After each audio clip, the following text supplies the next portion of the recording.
Finally চলেই এলো আজকে সেই দিনটা, যেই দিনটার জন্য আমরা সবাই মিলে অপেক্ষা করছিলাম।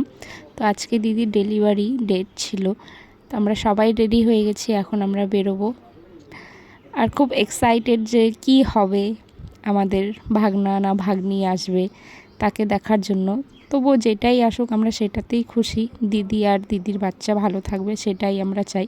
তো এখানে মা আর জেঠিকে দিদি নমস্কার করে তারপর তুলসী মন্দিরে গিয়ে নমস্কার করে তারপরে কিন্তু আমরা বেরিয়ে পড়েছি। অনেক দিন অপেক্ষা করার পর আজকে যে সেই দিনটা, কত যে খুশি ছিলাম আমরা, সত্যি কি বলবো। তো আমরা এই যে বেরিয়ে পড়েছি, আমাদের রাস্তাটি দাঁড়িয়েছিল, এই যে আমাদের গাড়ি এসে দাঁড়িয়ে আছে আগের থেকেই। তো এখন গাড়িতে উঠে যাব।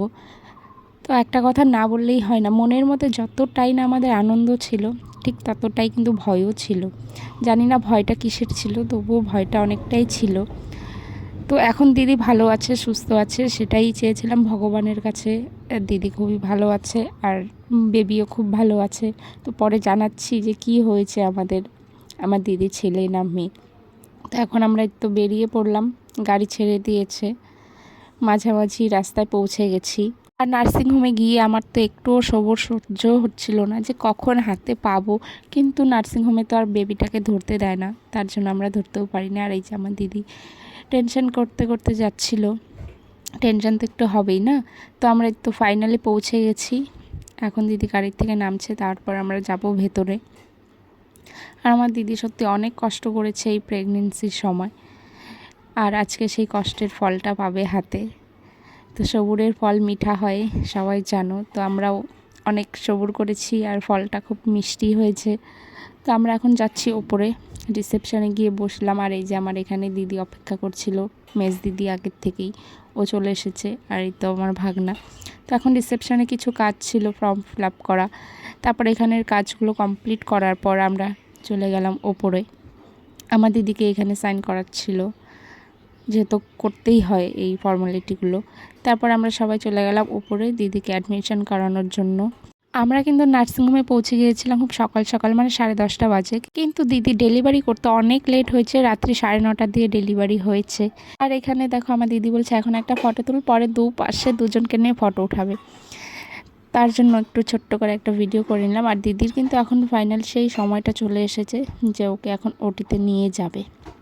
আর আমরাও ভীষণ টেনশনে ছিলাম, কারণ টেনশন তো হবে এই সময়টা, আর খুব ভয়ও লাগছিল, জানি না কি হবে।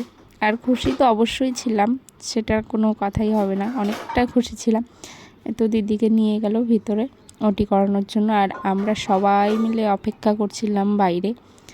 আর আমার মা তো কান্না করছিল যখন ওটিতে নিয়ে গেল, স্বাভাবিক সেটা সবারই কান্না পাবেই। তারপর যখন আমাদেরকে মাসি ডাক দেয় যে দেখে যাও তোমাদের কি হয়েছে, সেই সময়টা যে কি আনন্দটাই না হচ্ছিল, কি করে বোঝাবো আমি নিজেও জানি না। এই তো আমাদের বেবি আমাদেরকে দেখাচ্ছে, আর খুব খুশি হয়েছিলাম আমাদের বেবিটাকে দেখে।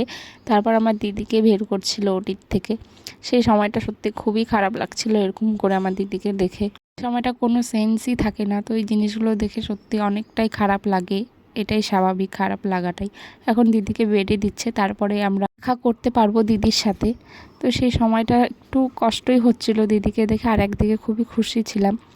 তারপর বেডে দেওয়ার পর আমরা সবাই গিয়েছিলাম দিদির সাথে দেখা করতে। তো সেই সময়টা তো তার কথা বলতে পারবো না, দিদির অবস্থাটা খুবই খারাপ ছিল। তারপর দিদির ছেলে কিন্তু দিদির মাথায় একটু হাত বুলিয়ে দিল ওর মাকে।